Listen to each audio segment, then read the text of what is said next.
ये रुकिए राजन, ऐसी भी क्या जल्दी है? आपने परोपकार की परीक्षा तो पार कर ली, लेकिन राजन, ये मेरे मित्र का सिंहासन है जिसे पाना आपके लिए असंभव है। मेरे महान मित्र का सिंहासन।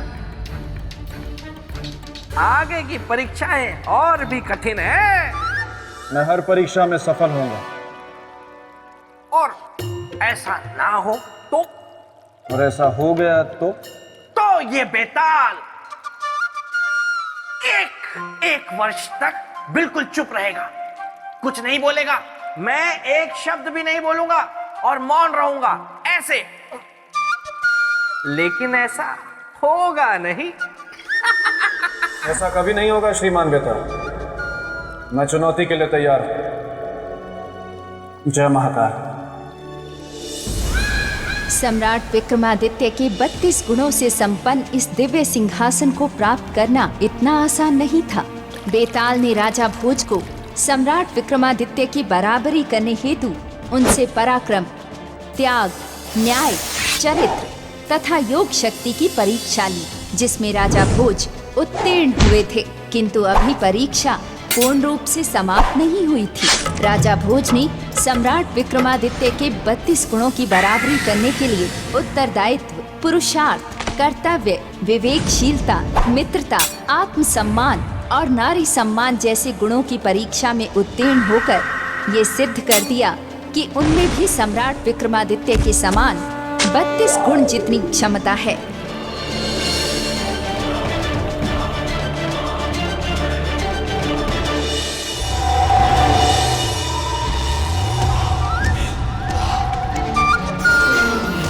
प्रणाम देवी। राजन, आपने ये सिद्ध कर दिया है कि इस सिंहासन को प्राप्त कर इस पर विराजमान होने के लिए आप में सम्राट विक्रमादित्य जितने 32 गुण विद्यमान हैं। इसीलिए अब आप सिंहासन 32 की ओर बढ़ सकते हैं। धन्यवाद देवी।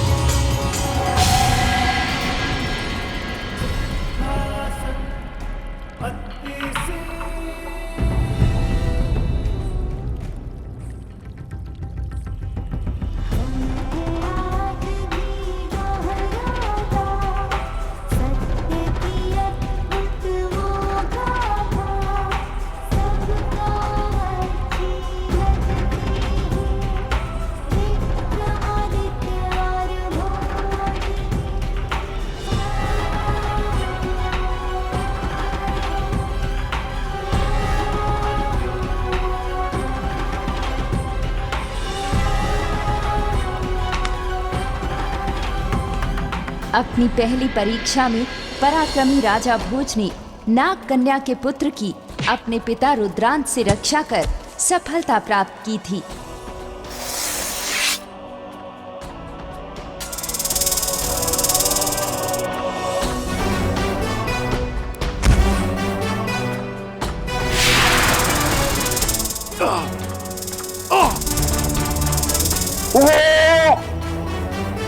क्षमा करें राजन, आपके मन का पराक्रम जीत गया, मेरा पराक्रम हार गया।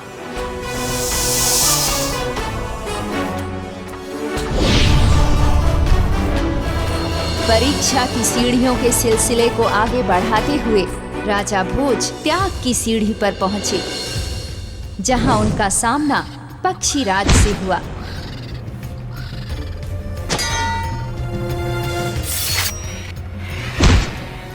त्याग की भावना को परिभाषित कर राजा भोज ने अपने शरीर को पक्षियों के भोजन के लिए समर्पित कर दिया और एक महान त्यागी के रूप में इस परीक्षा में भी सफल हुए। विजेता होने से पहले मैं एक मनुष्य हूं, और मनुष्य का पहला धर्म है किसी के प्राण की रक्षा करना। अपने जीवन को त्याग कर, यदि एक जीवन को त्याग कर तो एक जीवन का भला हो, तो इस जीवन को त्याग देना चाहिए पक्षीराज। त्याग की इस परीक्षा में सफलता करने के बाद राजा भोज ने न्याय की सीढ़ी पर अपना कदम रखा। यहाँ पर उन्हें एक भीलनी व कबूतर के साथ न्याय करना पड़ा।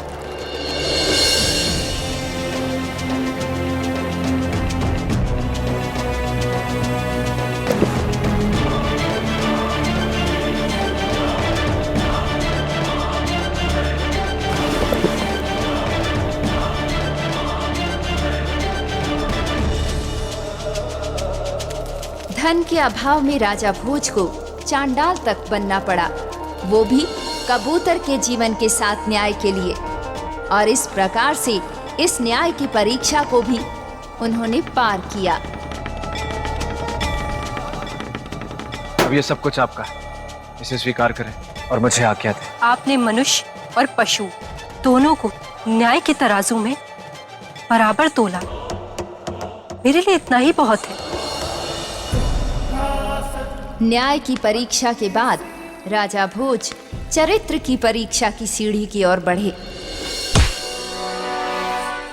उस परीक्षा में उन्हें कपटी ऋषि नीलमणि के चरित्र को उजागर करना था, जिसमें वे सफल हुए।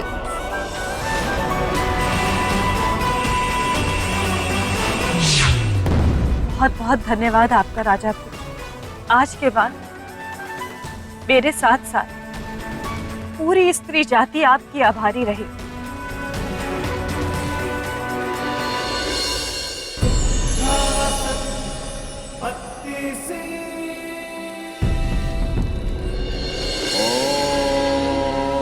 चरित्र की परीक्षा में सफलता प्राप्त कर राजा भोज योग की परीक्षा के लिए तैयार हुए, जिसमें उन्होंने अपनी योग शक्ति द्वारा राजा सूरजभान के शरीर में प्रवेश कर शक्तेश्वर नामक बुरी आत्मा के आतंक को समाप्त कर इस परीक्षा में भी सफलता प्राप्त की।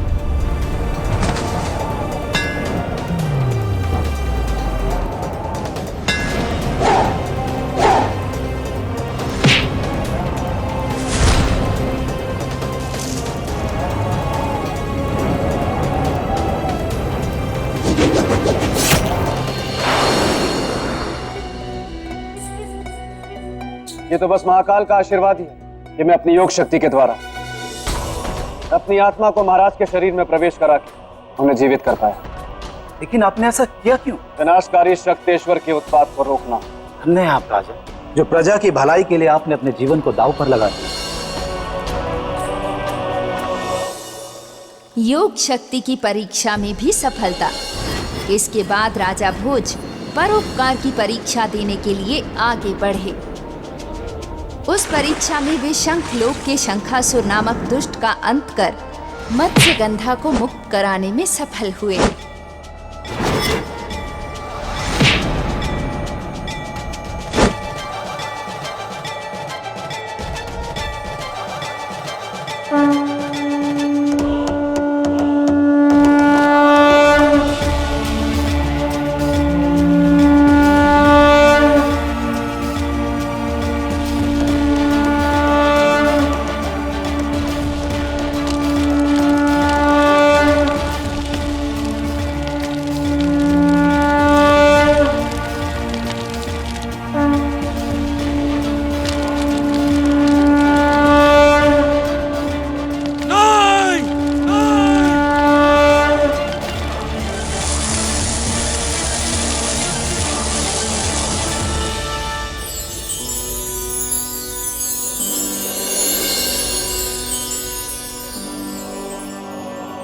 राजन, हमारी सहेलियां आपका स्वागत कर रही हैं। राजन, आप हमारी राजकुमारी मत्स्यगंधा को वापस ले आए। हमारे बुझे हुए मन में खुशियों के दीप जलाएं।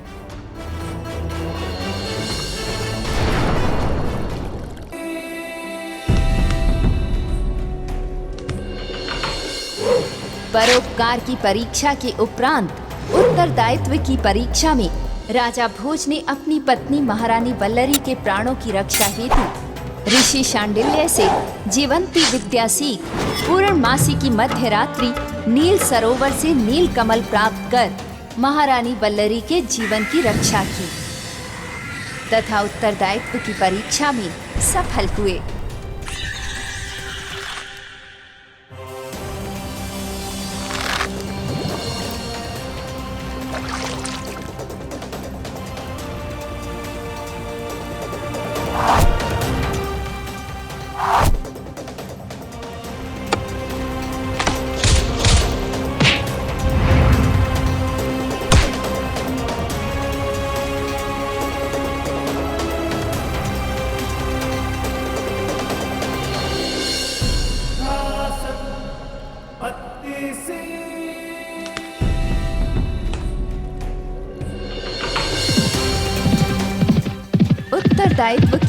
परीक्षा के पश्चात राजा भोज की पुरुषार्थ की परीक्षा हुई थी, जहां उनका सामना वेदों की चोरी करने वाले अश्वलोक के राजा से हुआ था। पुरुषार्थी बन राजा भोज ने उसे परास्त किया था और वेदों की रक्षा कर पुरुषार्थ की परीक्षा में सफल हुए थे।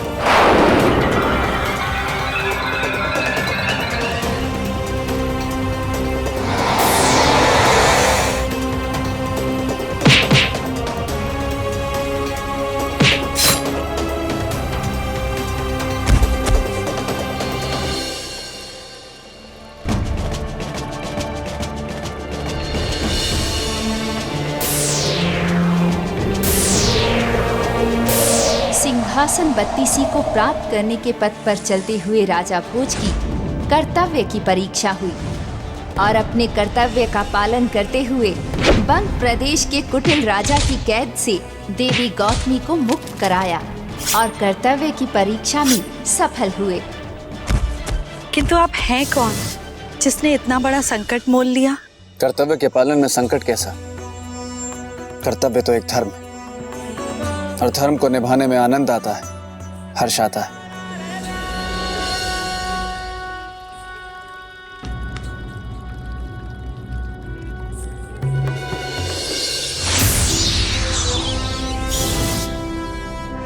कर्तव्य की परीक्षा के बाद राजा भोज की अगली परीक्षा हुई विवेकशीलता की। इस परीक्षा में विवेकशील राजा भोज ने तांत्रिक भृंगराज का मायाजाल खंडित किया और विवेकशीलता की परीक्षा में सफल हुए।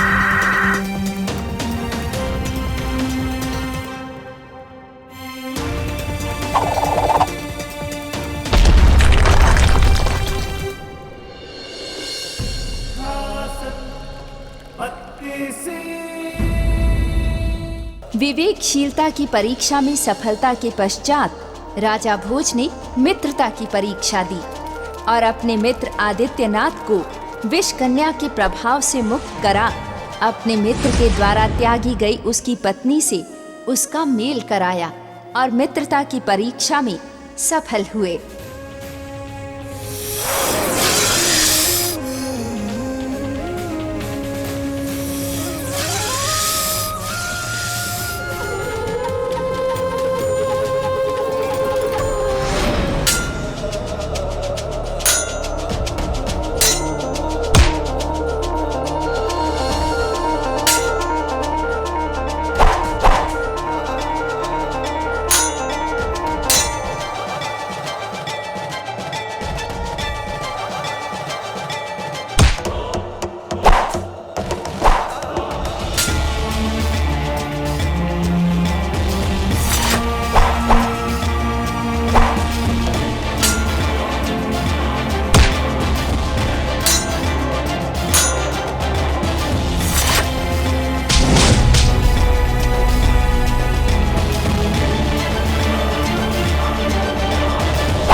राजा भोज की परीक्षाओं का क्रम यही नहीं समाप्त हुआ।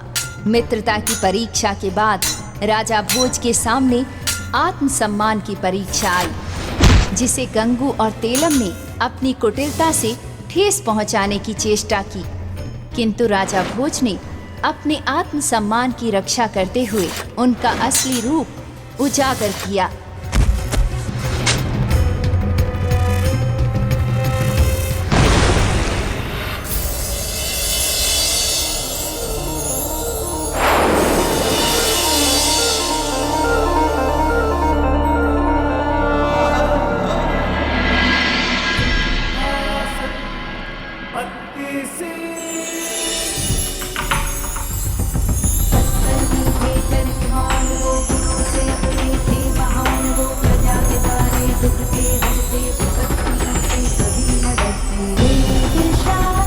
राजा भोज नारी सम्मान की परीक्षा में भी सफल हुए और इस प्रकार प्रश्नों और परीक्षाओं के भंवर को पार करते हुए राजा भोज ने शेष गुणों की परीक्षाओं में भी सफलता प्राप्त की और सिंहासन बत्तीसी की ओर बिना रुके बढ़ते चले गए। पछता रहा हूं मैं कि क्यों मैंने ऐसा दावा किया। अब 1 साल तक मैं कुछ नहीं बोल पाऊंगा, बस ऐसे ही मन में बोलता रहूंगा, क्योंकि एक एक करके मैंने राजा भोज की परीक्षाएं ली और एक एक करके वो हर परीक्षा में सफल होते रहे और एक एक करके वो हर सीढ़ी चढ़ते भी रहे।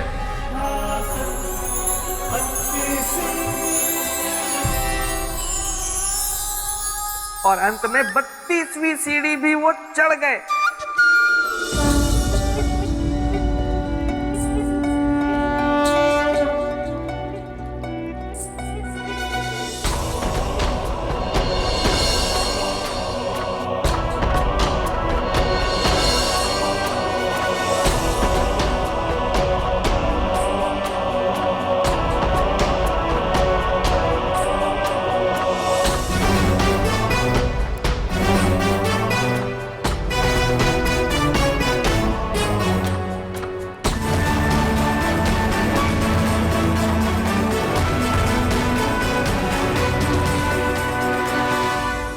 बेताल की सोच गलत साबित हुई।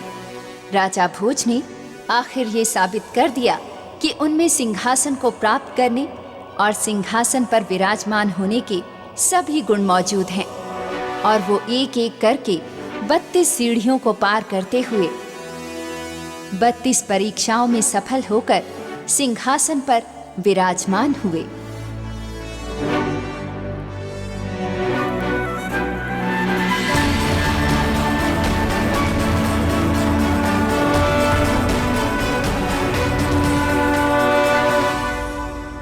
लेकिन मुझे इस बात का दुख नहीं है, बल्कि प्रसन्नता है कि आखिरकार मेरे मित्र चक्रवर्ती शूरवीर महान सम्राट विक्रमादित्य के सिंहासन को सही उत्तराधिकारी मिला,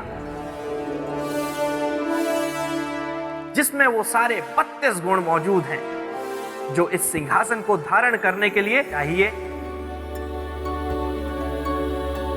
आज मैं बेताल बहुत संतुष्ट हूं और अब राजा भोज इस सिंहासन को लेकर जाएंगे अपनी नगरी उज्जैनी और वहां जाकर इस पर विराजमान होंगे और मैं जाऊंगा अपने प्रेत लोक, जहां मेरी बेतालनी सौंदर्य लेखा मेरी प्रतीक्षा में होगी।